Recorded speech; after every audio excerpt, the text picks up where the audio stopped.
Some say they are savants. Others say other things. Be prepared to laugh and learn. This is the Scottie C and Mikey B Show.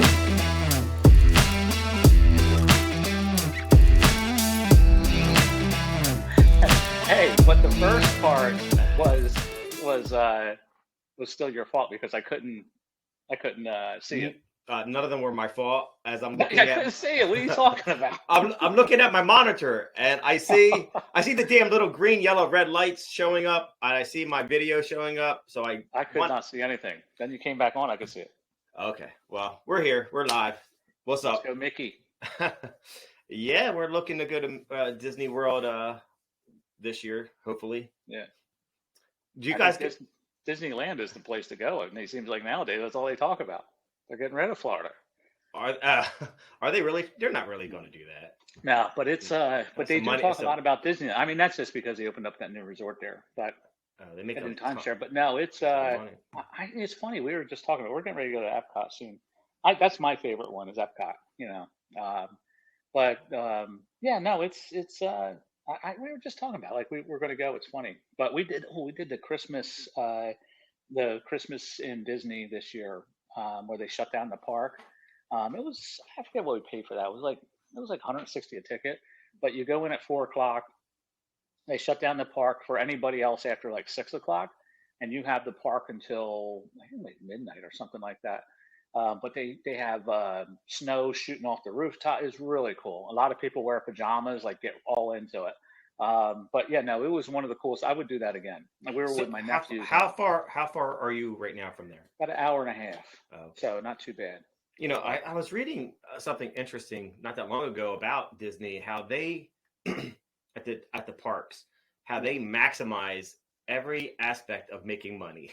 For example, because they know it rains about 2 hours almost every day there, right? So they sell the raincoats. I mean, they had that thing down to like highly optimized, so it's a pretty incredible operation that they run down there. And you leave, you spend a ton of money, they rob you. They're literally got their hands in their pockets, and you're leaving happy. That's how great it is. I'll tell you two things. It's like a hooker. Yeah, I'll tell you two things that and it doesn't burn when you pee. But I'll tell you two things that really, one was a rat and the other was money. But we were walking at Epcot, and it was towards the end of the night, and there was this rat. It was like you hear about New York rats. It was like a football. It was bigger than a football. It was all of a sudden it comes running out of the bushes. It was just right at the end of the night. It runs into the middle of the walkway, and it's like the big walkway, like 30, 40 feet wide walkway. And then it turns around and shoots back into the bushes. And I was like, holy shit. It was like, it looked like a cat, but it was a rat. And then we heard that they have big rats there. Yeah. So, but going back to Disney money, this years ago, we had, years and years ago, before when I first got into this business, I was dirt poor. And we went to Disney with the family, and it was like you took money and you're like every penny, you're dealing out. And then my business started like in sales. I started making a ton of money. And then the next time we went, I had an American Express Gold card. Put it, they go, hey, would you like to leave a credit card? And then you use your room card for everything. So it's kind of like you're not spending money if you're using a Disney room card, and then till you get your American Express bill, next month. But yeah, it's kind of weird. But you walk around and you just swipe your Disney room card for everything, So yeah, no, they got a handle on it for sure. Yeah, they got these little bracelets now, where you just walk, bloop, all right, here's a moral question for you. Yeah. Right. Okay. I'm the moral guy. Okay. So my kids. Is the camera kind of blurry? When you keep moving around like your ADHD. I got ADHD. Listen, adult ADHD is fun. So, okay, moral question. So my kids were there last year. There you go. I'm not being distracted. As long as not I at got all. a ball on my There head. you go. All right. So don't be like, who's that guy on CNN who was, he was squeezing something, but it wasn't. Did you hear about that? He was on that Zoom call. Yeah, he was on a Zoom call.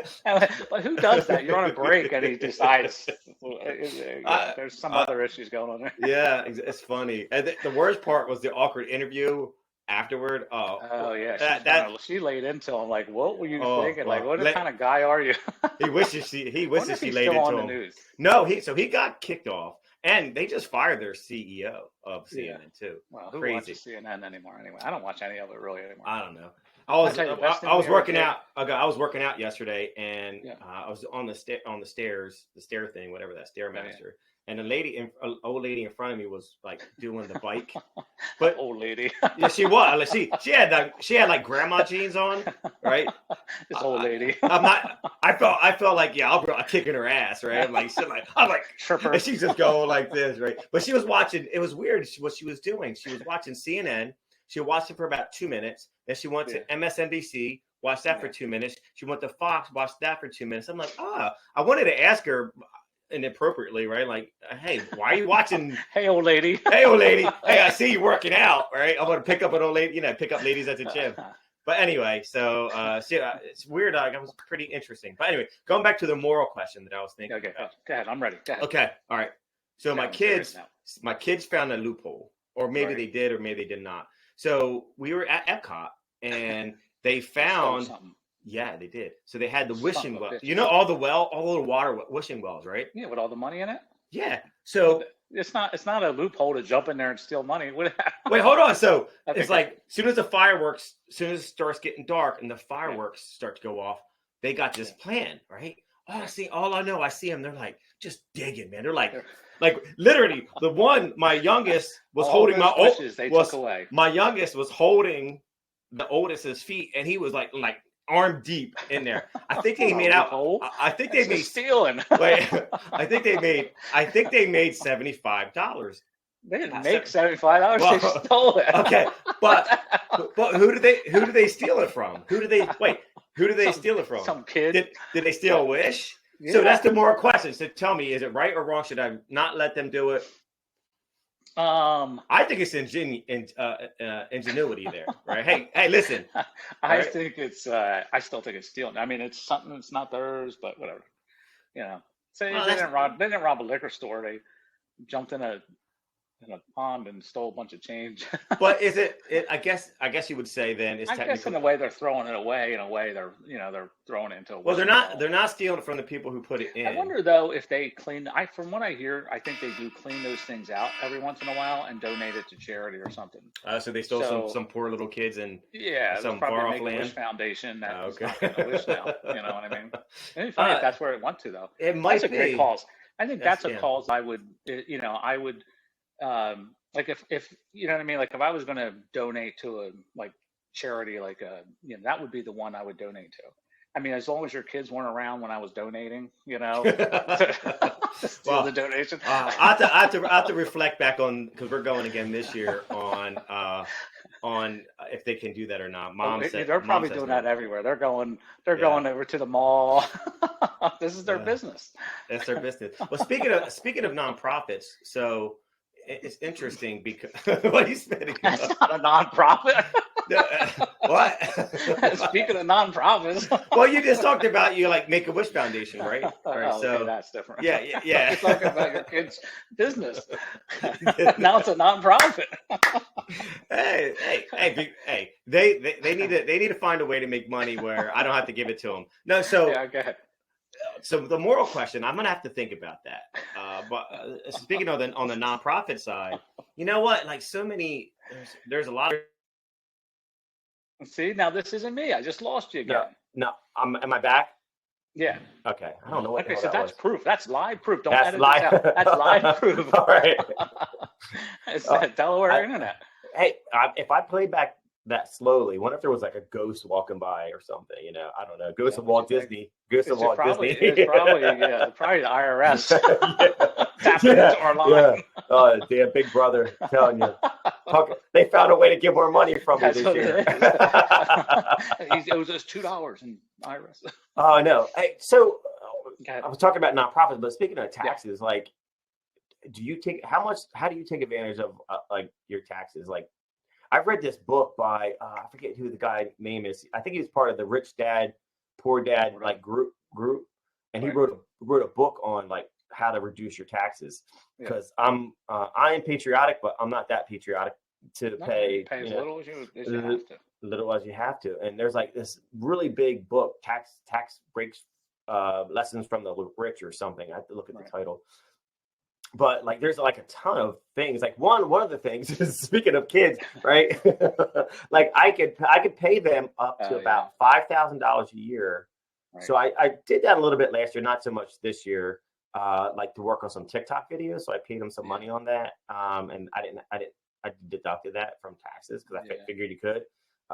So there's other things like are you considered a sole proprietor or No, I'm an S corp, but I'm actually looking into changing my company to a Florida corporation, which everybody tells me to do. In fact, I was just back in Jersey visiting a client. He's like, and he sent me to his guy. He's like, and they're a big company. He goes, "Did you switch to an an LLC in Florida yet?" I said, "No, not yet, because I'm not really, my business is in New Jersey, and I'm not planning on doing business in Florida. Technically, I mean, I am and I'm not. I mean, but my primary is going to be in New Jersey my book's too big there." So he goes, doesn't matter. You still be a Florida corporation, why pay taxes if you don't have to, blah, blah. So anyway, I forget the point. Are you talking? The dog's barking in the background kind of distracted you. Me. No, you're talking about like damn ball's not doing shit. Yeah, incorporating into Florida. Yeah, but as far as doing, I think we were talking about tax. Yeah, tax breaks. Tax breaks. Tax break. So, I mean, there is a benefit there, right? Because there's no state tax here. There's no tax. No state. I think the corporate tax is small, and there's no corporate tax anywhere. I guess I don't know. Is there no? We need So we need a tax person who watches this to make some comments. Tell us how much stuff I just said wrong there. Yeah, I don't know. Oh, it's interesting. All I know is multiple employers have told me move your business to Florida. Are you incorporated in New Jersey now? Yeah. Okay. All right. Because I'm incorporated in Delaware. Yeah.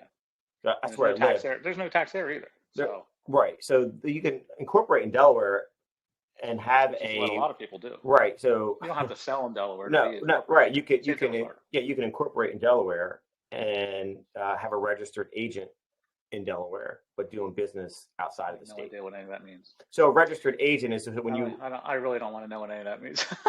Okay. Well, if you want to do business, I'm not talking to you. I'm talking to our viewers out there. Yeah. So you can. Okay. Some viewers. By the way, I wrote a book about it, how to start a nonprofit. Speaking of that, right? And it talks about this. You should know this shit. I do know this shit. I'm trying to explain to you. You just shut up and listen. Okay. So it's very easy. It's two things. You incorporate in Delaware, and if you're not operating in Delaware, all you have to do is get a registered agent. That's it. And then you pay them like $100 a year. You get their address, technically, right? And there you go. And now you're incorporated in Delaware. And now you're under Delaware law, which is apparently supposed to be really good, the best.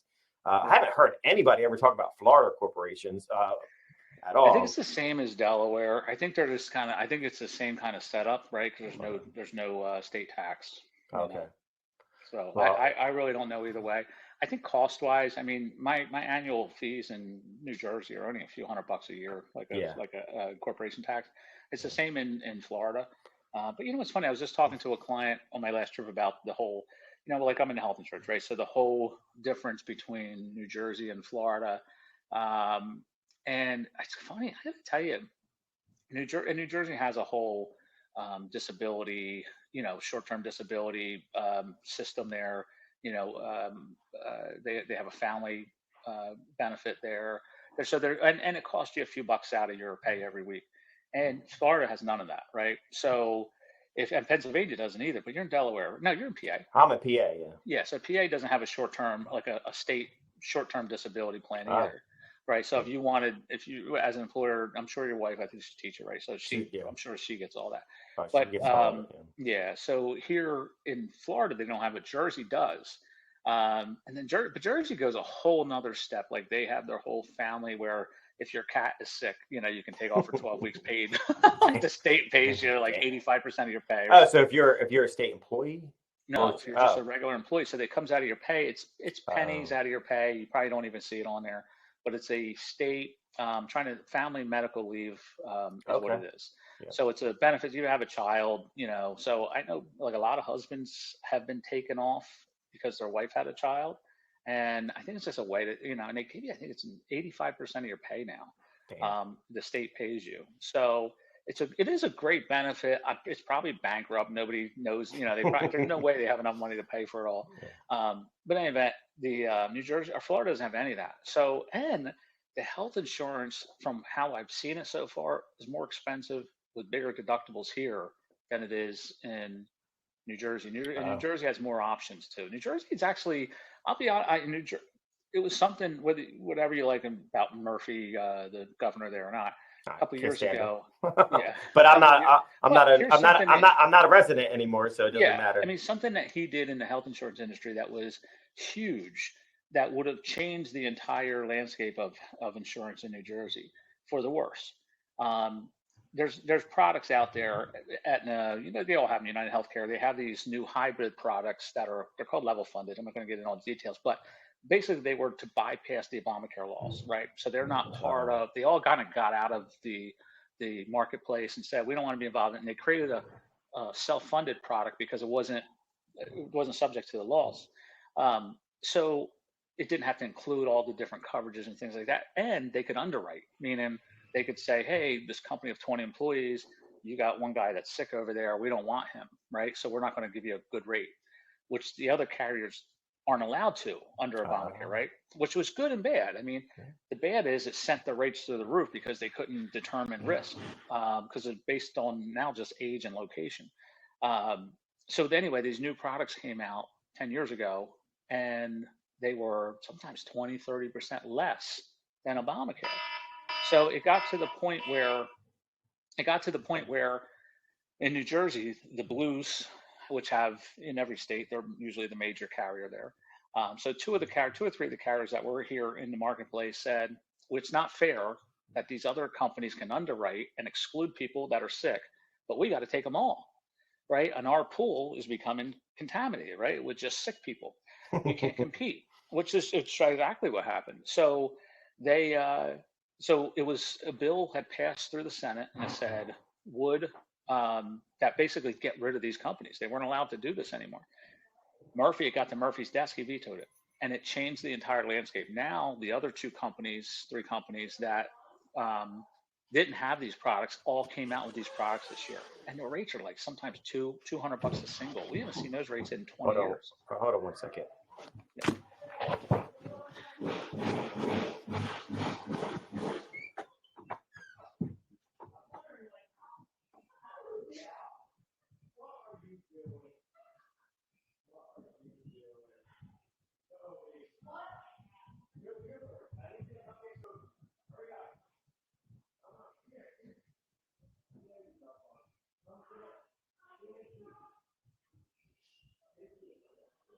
He'll probably delete this out, but just in case he doesn't. It's bullshit. This isn't professional. I'm a professional guy, even though I haven't shaved today. Like about 3 days.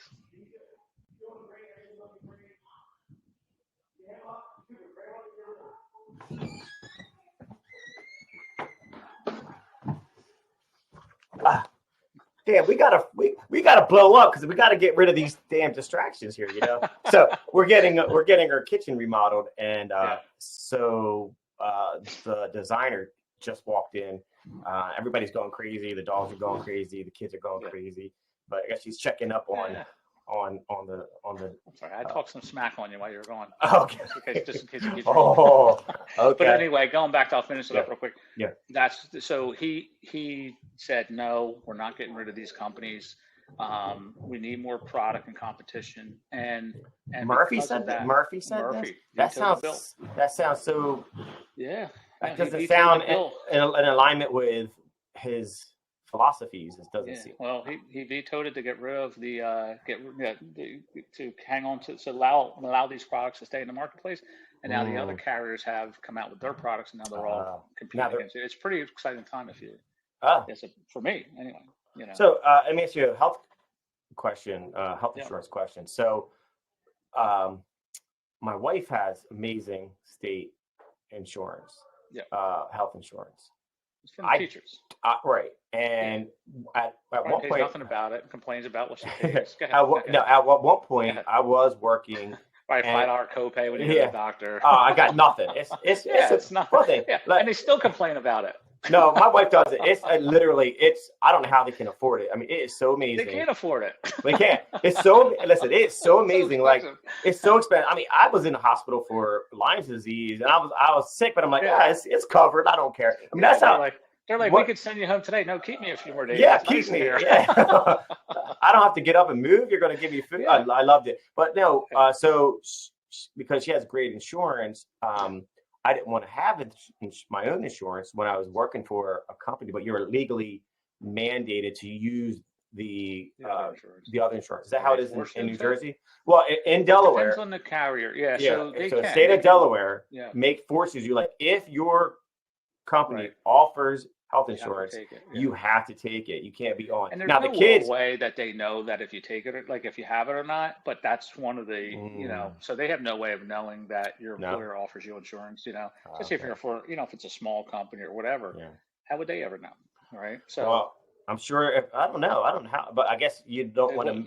You don't want to mess around. You don't want to fool around and get in trouble. Or fine you. Yeah. So I did that, but now for board director, and I don't offer myself health insurance. We're like, sorry. Either. Look, I'm a health insurance broker. I don't either. You know why? Because I get it through my wife who works for a huge corporation, and it saves us about $40,000 a year having having her employer pay, being under her plan. That's part of the benefits of it, of working for, because the pay isn't. We were just talking about this the other day. It's like for large corporations, it's fantastic money, but there's probably a lot more money at a smaller company. Maybe, I don't know, but the benefits are fantastic. The time off, you know what I mean? Those things, I think the big companies, like I worked at Prudential. That's how I got my start in health insurance years, and back in late '80s, early '90s, processing claims, right? And that's how I got my start. Prudential had that big building in Mobile, and they paid me $181 a week, right? It was $181 a week. Back then, it was still not bad. It was 181. I still didn't pay much, but it was like $3 or $4 an hour is what you made. Yeah. But I went to work clean. The benefits were fantastic. Health insurance and all that was top of the line. Everything was fantastic. So a lot of perks. We had a lot of clubs there. Well, it's interesting because my wife's insurance and she has it for the rest of her life, right? Yeah. I mean, and that means because I'm married to her, I have it for the rest of my life. That's why, even though I was thinking about divorcing, I'm like, hell with this. I'll stick with this benefits, man. I don't mind as a citizen of America paying for your health insurance for you for the rest of your life. You're welcome. Well, you're not a Delaware resident, so go screw you. Anybody in Delaware can complain. Well, you know what's funny, Will? When they did that years ago, health insurance was really cheap, right? So it used to be $1,000 a year, $2,000 a year.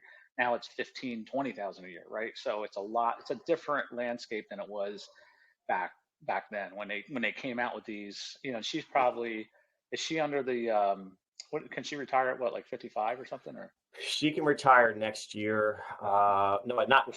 She could have retired this year, but she took a year off for my second son, and she took a year off for both kids, basically. So that kind of pushes her to not next November, so they the don't following have a limit November. For teachers, or state employees to retire? 25 years. 25 years. No, it's 25.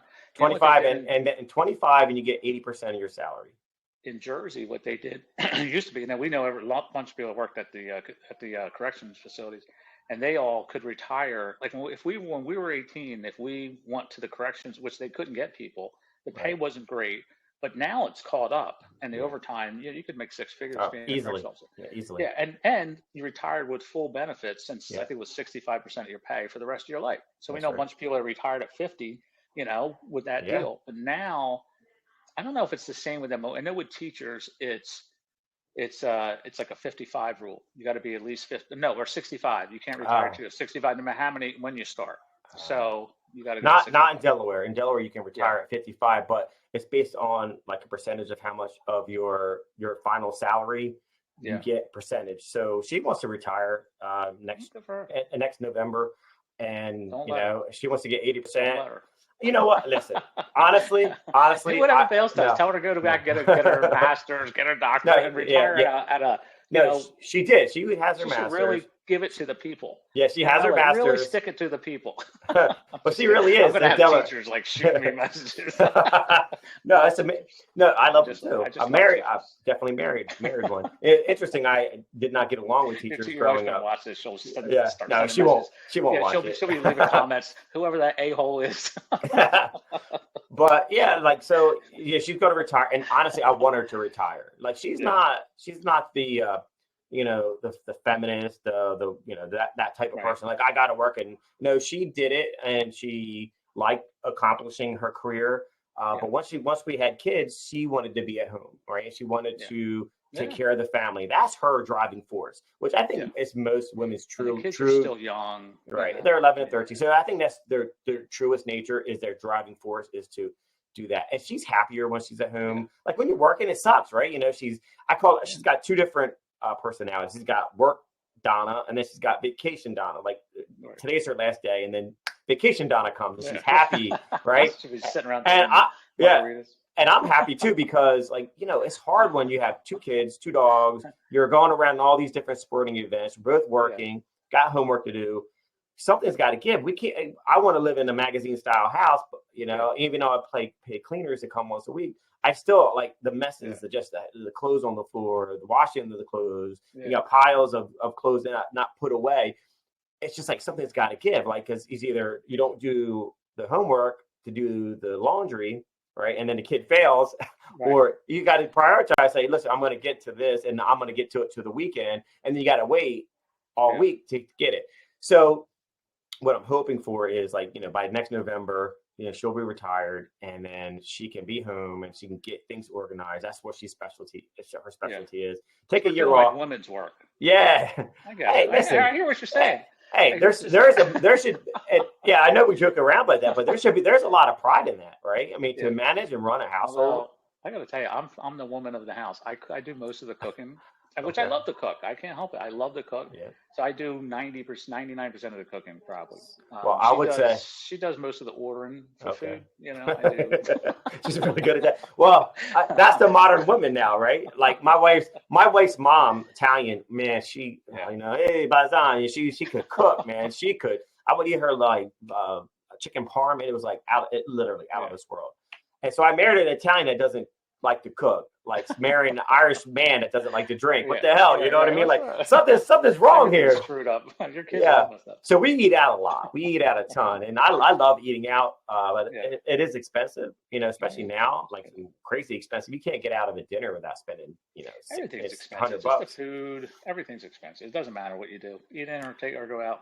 Yeah, I went to Subway and I dropped $100. I'm what the hell? What the hell? It is true though. You say that, but like we have this place up here called Chicken Salad Chick, which we love.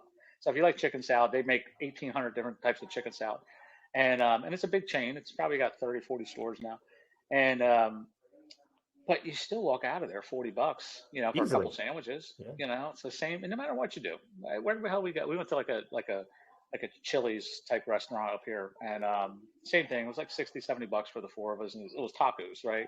So yeah. Well, when that's what happens is when the price of everything you're forced to find a way to make more money, or just go deeper and deeper into the hole, right? So it made me thinking about. I'm listening to an audio biography about John D. Rockefeller. You ever read about him? Yeah. Like his dad. The most I read about him was that documentary, "The Men Who Built America." Did you watch that? That was on. Yeah, I saw that. It's on Amazon. On the Rockefeller. I didn't really know much about Rockefeller until I watched that. That was amazing. That's my favorite series. Yeah, it's amazing. Him and my favorite was Andrew Carnegie. He was amazing. I listened to his full audio book. Yeah. Incredible. It's interesting. They all those guys have a similar upbringing. I mean, like they were like abstract poor, like very, very poor. And something about like you can go either way, right? You can just remain poor. People like them are just made different. Like Elon Musk. I feel like who what I was just thinking about that just went dirt poor, and then came back as a millionaire again. You know who was? I was thinking of that Jordan Belfort from Wall Street. Oh yeah. He went to jail, lost everything, and then But as a kid, he talked about, or a young guy, whatever, he would go to the beach and sell, like he would go to the store, buy chipwiches and sandwich, like ice cream sandwiches, go to the Coney Island, I think it was, or whatever beach he was near in New York, and he would sell them on the beach and make thousands of dollars, and then do it. He would get 10 coolers. He figured, oh, if I can do this out of one cooler, if I have 5 coolers, you know, and guys like that just figure it out, you know. Well, so his dad was like this snake oil salesman, right? Who's that? He had Carnegie? Rockefeller, and he had 2 different wives, and he was such a good salesman. He goes, "Hey, why don't we all just live together, right? It'll be good." So they all lived together, but that made the John like appalled by his dad. Although he respected him, it called like a deep-seated like hatred for him. His dad took him to, I forget what city it was, dropped him off in this. He dropped him off in the city at 14 years old. He said, okay, he gave him some money, make your way. Yeah. That you couldn't do that today, but at 14 years old, like, damn, this dude, he was a kid. My kid's 13. Yeah. I can't imagine dropping him off and saying, go make something of yourself. Right. And so he got a job. And here's the one thing, I won't go into the whole thing, but I did this too in the beginning of when I started my website design company, which is basically no longer around, but I would sit there and I would listen. And if anybody's listening to this, if you want to really like make it in the world, start your own business, don't start from scratch. Go work for somebody for 2-3 years. And then steal their ideas. Listen. Well, what he did, what Rockefeller. Well, it's true though. Is that what it's true. Did? But what Rockefeller did was if you learn Warren Buffett said, if you sit there and you learn like better, you can learn more than the boss, you can be very valuable. But what Rockefeller did is he studied all the books. He was the bookkeeper and he knew the business better than the owner. And he saw the flaws and the cracks in the system. Right. Yeah. And his boss was like, he had a good business, but there was ways to make money. And at 25, he worked there as this bookkeeper making nothing, but then he figured it out. Right. And then he leveraged, he got a bank loan and then he went off to the races after that. But if you want to start a business, I would say work for somebody for about 2 to 3 years, learn as much as you can, pay attention, work there, get paid as job on training, right? Absorb as much as you can. Start your own. Well, you have to steal them. I keep saying that. Steal them. You can. You're right. There's nothing wrong with that, right? Like, you know. Yeah, but you do. You look, you're paying part of your compensation is learning. You know, it can be. You can go to work and just do your job, or you can go there and learn a skill and learn Yeah, there's a large percent of the people just want that job, right? They like that everyday paycheck, which is fine, right? Because it's just a whole other skill lesson that you have to learn once you go from employee to owner, right? You know the book, E-Myth Mastery. You ever read that book? Yeah. Don't be the baker who's just always baking cakes. You got to learn how to run the bakery, run the operations. So you have to learn the business first. Then you also have to pay attention, ask questions, help out as you can on how to run the business. Right. But yeah, it was very interesting. The Rockefeller. See, that's funny with him. In the Men Who Built America, the story there was, and it could be all the same, but the story there was his dad was a complete bum who kind of came in and out of the family. Yeah. And he would go out and make money, come home when he was a kid, and his dad would steal it, even though it was the last money they had, and move again. And, but I still think no matter what happens to you in life, people are just wired that way. Those people, like Elon Musk having, trillions of dollars or whatever he's worth now, billions and whatever, he still will sleep on he doesn't care if he has a house or not. You know what I mean? Like, I want a house, crazy. damn it.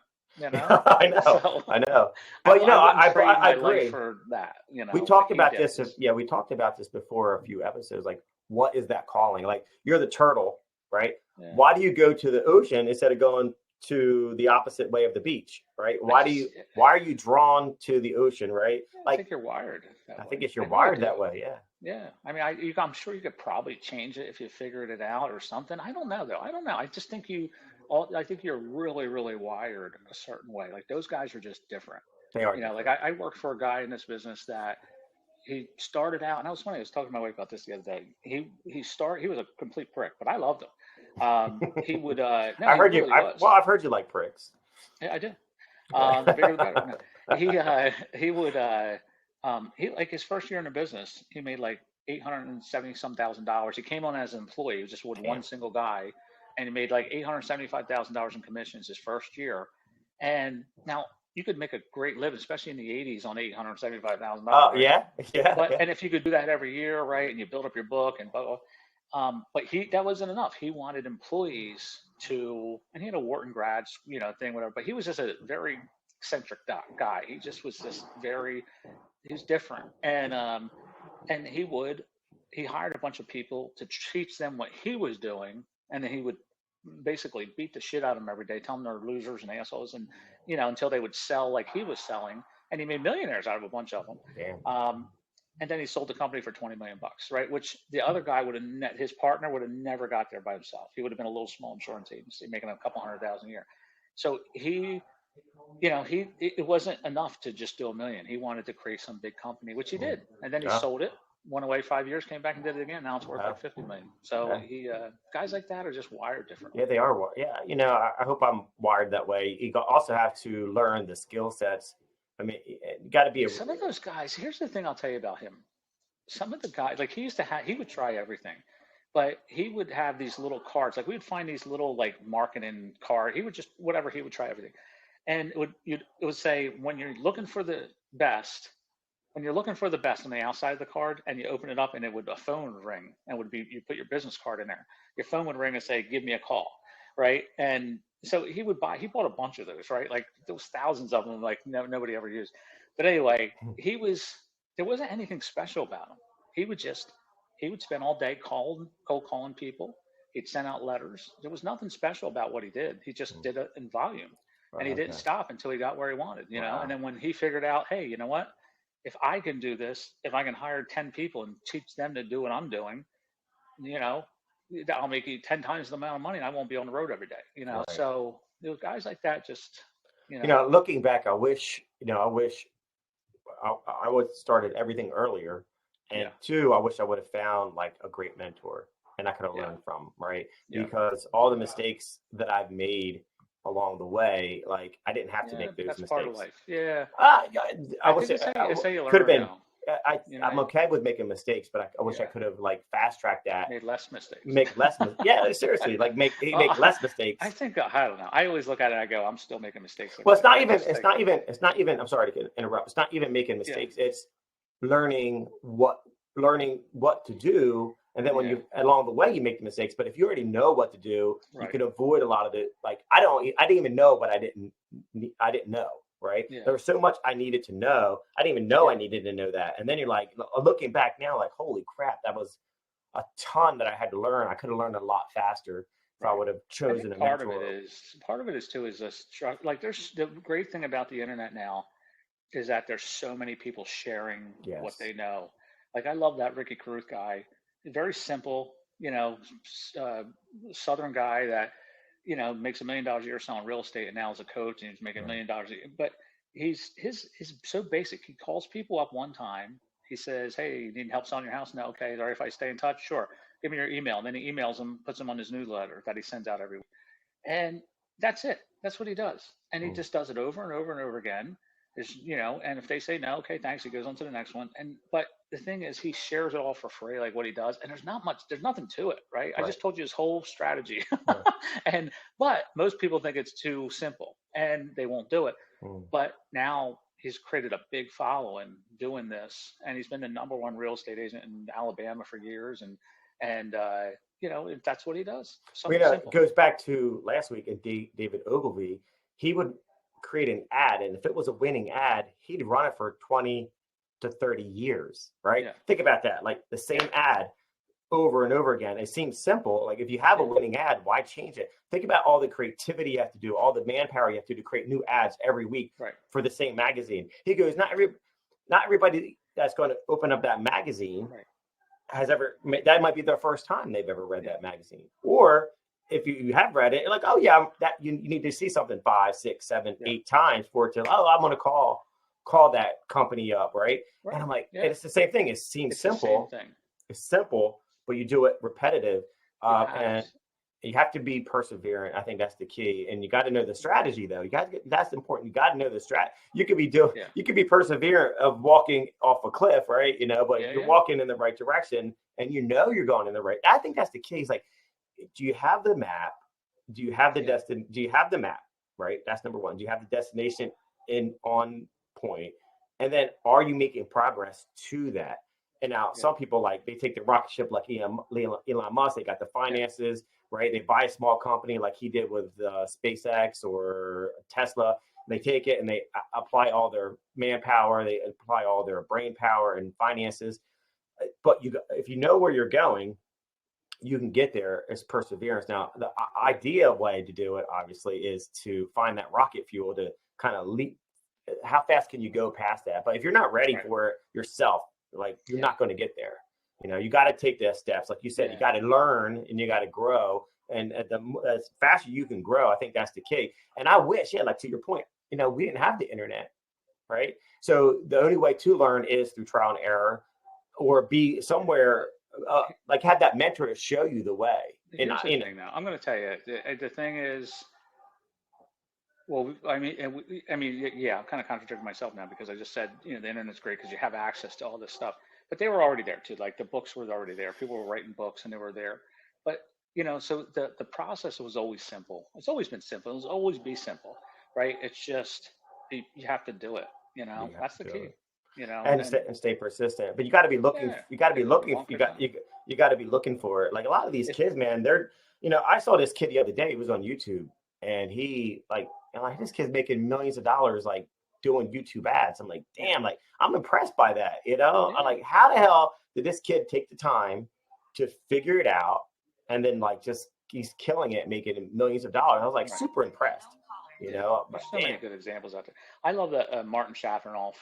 He was the Lehman's brother. I think he was the head. He became the president of Lehman's brother, but he just started out as an analyst out of college, and then someone told him, you should get into sales and whatever. And he didn't really know anything about it, and didn't know anything about stocks either before he joined.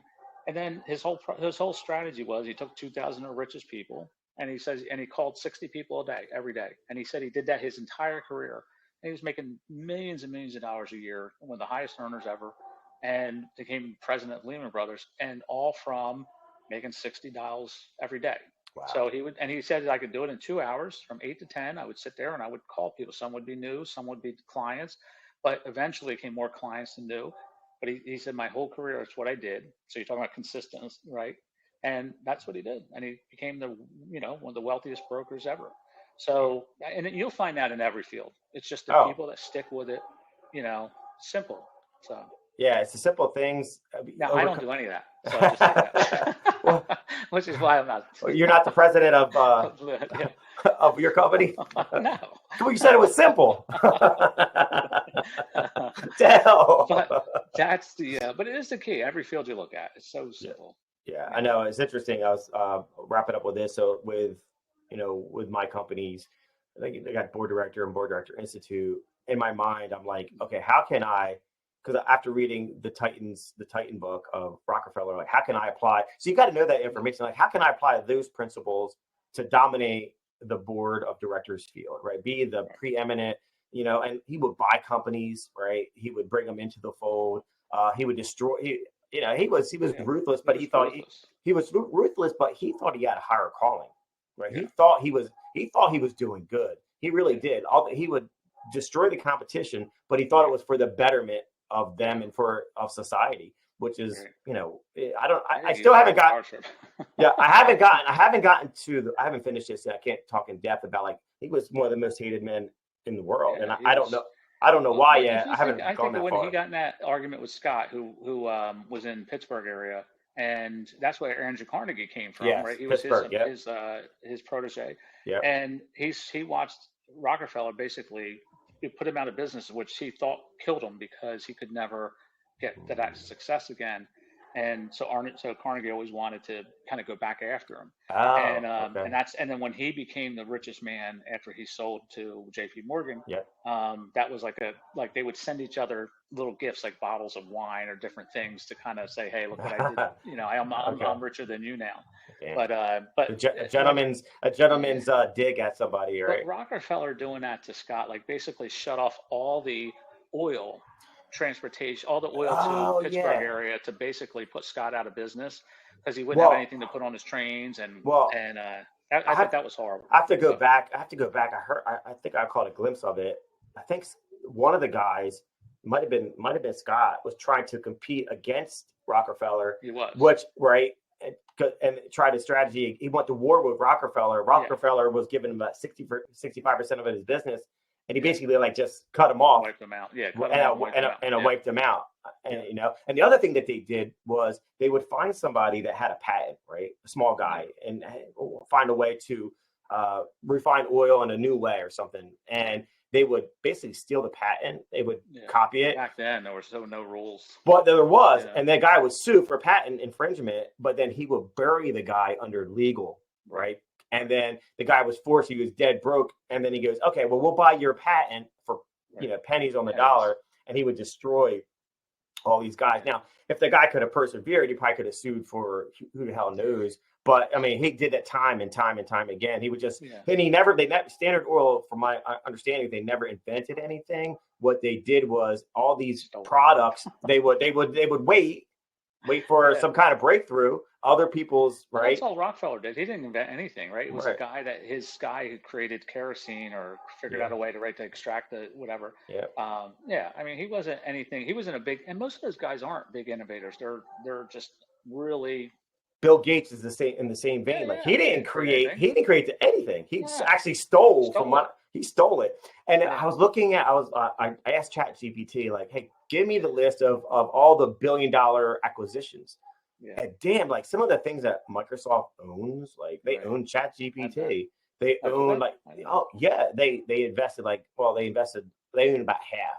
And all the servers are on Microsoft Azure servers. I always wonder how Microsoft. I mean, Windows is obviously still the dominant, server, but or operating system. But I sit there, I go, how are they still making smart acquisitions? Right. Their if you look like Google, ChatGPT, it right. Yeah. All the acquisitions and like, damn, some of the top companies out there like are owned by Microsoft, right? So, and there are companies that are big, making tons of money. So yeah, the Windows and all that, well, hey, I use Office. I know a lot of people use Office still. And Google's kind of taken. Well, they took over the whole internet server. Yeah. I mean, it's funny. It used to be you had to have it on Explorer too. Like most things would work there and not on Google. Now it's the other way. Like one of the things I went on the other day, and I said, I think it was HubSpot or something. I said, hey, should I open this up in Explorer? I'm having a problem. And they go, nah, it works better in Google. So it's, Google controls so much. Well, I think Microsoft had was trying to get a monopoly on that too with the Internet Explorer. He had, so I think there was some kind of legal thing where they broke that up. They couldn't force you to use the Internet Explorer, which was it was sucky compared to like Firefox and Chrome. Yeah. And I use Chrome. I mean, that's my predominant. That's how I do too. Server, so I love it. My predominant browser. I think the one thing I switched to iPhone this year. The one thing I don't like about iPhone. Well, one thing I liked about Samsung was, or Android phones was, it worked whether like your computer. It worked identical to your computer. Okay. Now there's certain things, not a whole lot, but there's certain things that just don't open up the same that they did with an Android phone. But either way. I mean, it feels like a better phone, and I think it works better as a phone than my other ones do. Yeah, I saw this really good Instagram guy talking about like, he goes, the real racism is not black and white. It's like, but he was a black guy. He was like saying, I told everybody I was on my Android phone, and everybody was like, what? And they're like being racist because I guess apparently mobile phone racism, right? He's like, because apparently the tech. Use Android? Is that Android? No, I'm iPhone, man. Come on. Oh, okay. Listen, I'm Mac all the way through and through. Because if I'll leave it on this. So if it wasn't for graphic designers, Apple, iPhone wouldn't even exist, right? Because Microsoft dominated the marketplace, and like Apple was like small and was kind of like dying. But graphic designers had a better interface. They had a cooler looking computers, and it just worked better. The video editing softwares worked better on Macs. It just did. And so artists, graphic designers, kind of kept it afloat until like the iPod came out, right? And then eventually the iPad, and then obviously the iPhone. Then that just boom skyrocketed. But it wasn't for graphic designers, there would be no Apple today. It would be non-existent. Look, Apple. I still say it all the time. They changed these phones. What it was before was flip phones, right? I mean, it was the little QWERTY keyboard we thought was the greatest invention ever, where it would pop out, slide out phone. But you know what? They've changed. Yeah, but before this, like get on the internet. Did you try to get on the internet? It was like no, it was non-existent. Yeah, it was not stupid. It was stupid. Like they took the technology from here to here in like you know, in one year. So Quantum leap changed the world, changed our lives forever. But anyway, good episode, my friend. I'll talk to you later. See you. All right, see you, bud.